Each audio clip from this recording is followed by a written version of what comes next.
standing in front of where the old Heine lumber used to be, and Mike, I'd relayed a story to Mike about my younger days, and he asked me to repeat it for you guys. Back then, Livingston County, fuel oil and coal was the primary heating source for many homes, and I delivered both with Tubbs oil, Standard oil, and then again with Heine lumber and their coal. Dad would come in here, and behind me used to be a spur, and then along here where these buildings are now was where the coal sheds were. So in February or one time, we were down here, I think it was 67, I was 11 years old.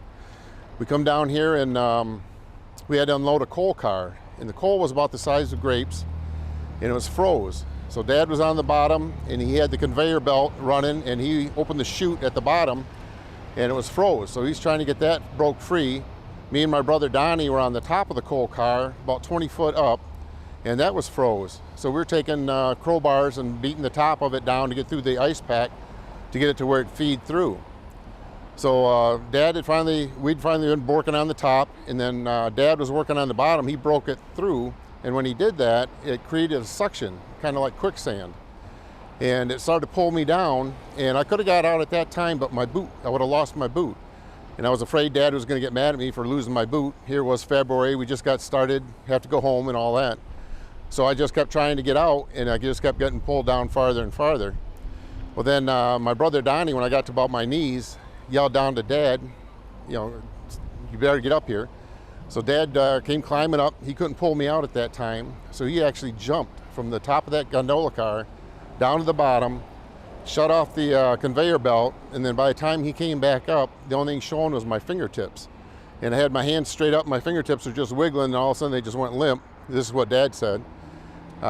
So they sent my brother down to the fire hall, which is a couple blocks down, and there happened to be a couple guys sitting there, so they toned it out, and again, small community, especially in 67, and they came down in a hurry.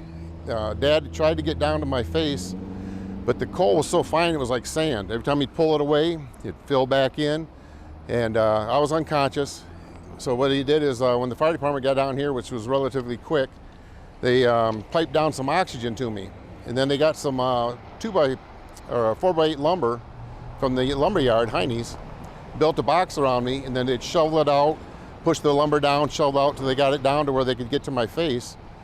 Got some oxygen on me, got me woke back up again, and it took them an hour and 15 minutes to get me out of there, just because it was so fine and everything.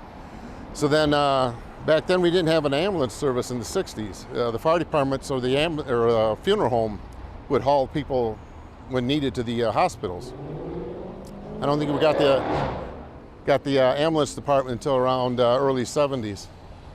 So anyway, they got me out of there, and I was fine, just got me up to the hospital, checked me out. But for 3 days after that, I was blowing that fine coal out of my nose, because every time I tried to breathe, I was sucking that coal up. So it was in my nasal cavity, and I finally got it out, but it took 3 days to get it out.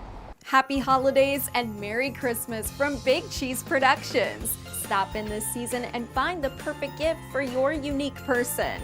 Gas pumps, neon signs, life-size statues, memorabilia, and much more. All at Big Cheese Productions. Visit the showroom and check out BigCheesePetro.com today.